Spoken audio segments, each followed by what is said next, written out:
Hi everybody, this is Jimmy with nCLOSE. Today we're going to do some troubleshooting.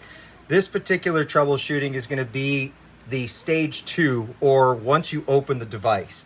So I've gone ahead and I've removed the screws from the back.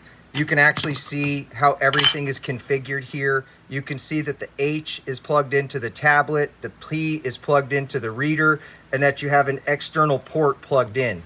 Now, if you're a technician in the field, we highly recommend you have a USB multimeter tool that you would plug directly into your 45-watt nCLOSE charger.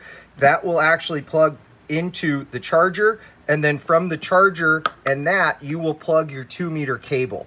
Once you go ahead and do that, this will actually tell you if everything is charging. So for example, if I just go ahead and I plug this in, now this battery is very low, it's at like 1 or 2%. This is now at 14 volt and 0.95 amp or 1.48. So you can see that the device is charging. If this is not on, it's not charging. If there's no amperage, it's not charging. If there's no voltage, it's not charging. So what you are looking to do is make sure that once you connect here, your system starts charging. Now, there's a couple different voltages that it could charge at. If it's stuck at 5 volt, that's typically a lower charge. Our systems do support PD. The reader itself will be at 5 volt, but the tablet will be at 5 volt, 9 volt, 12 volt, 15 or 20 volt, and typically under 2 amps or maybe 2.5 amps, but it can go up to 3.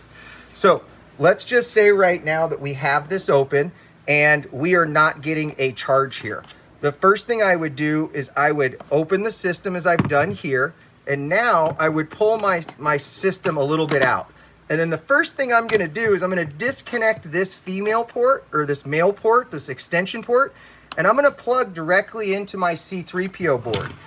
If I see the tablet turns on and charges, if I see the green light here, I now know that everything here is working, and I can look at my voltage, 14.97 and 1.23 amps. So this is taking a good charge, and I would therefore replace this cable. If I plug in here and I do not notice anything, I would then simply unplug all of these cables and re-plug them in to see if that works. Now, I unplugged all my cables from here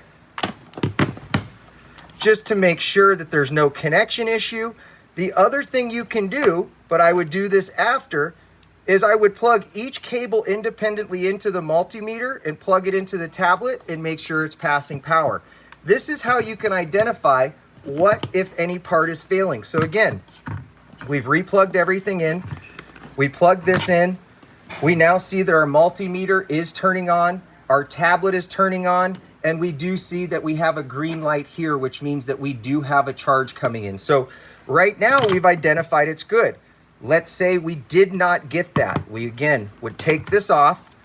We can go into each independent device from the 2-meter cable.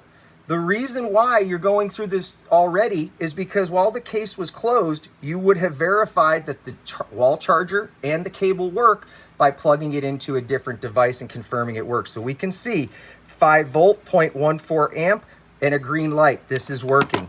If I come here and I unplug my iPad and I directly connect this, I can see that the iPad turned on. So right now we've identified that the reader, the iPad are working. Based on our other test, we've identified these cables are working and the circuit. If again, our first decision was to plug in here and we were plugging in here before, we would be replacing this cable, but now we can go ahead and reconfigure everything. So I go ahead and I'm going to plug in here. I'm going to slide my reader in. I'm going to tuck my cable. I'm going to slide this in, and I'm going to get ready to do my cover. So now I would flip this over. I would screw this together. I would plug this in, screw it, squeeze it together, screw it together. You're ready to go. This is some of the basic techniques that we would use in the field as a technician to identify which of our specific components is failing. You would also want to understand if the hub is humming. In the event it's humming, just double check your cables are not in the wrong spot. H is the host, which means it's the tablet. P is the peripheral, which means it's the reader.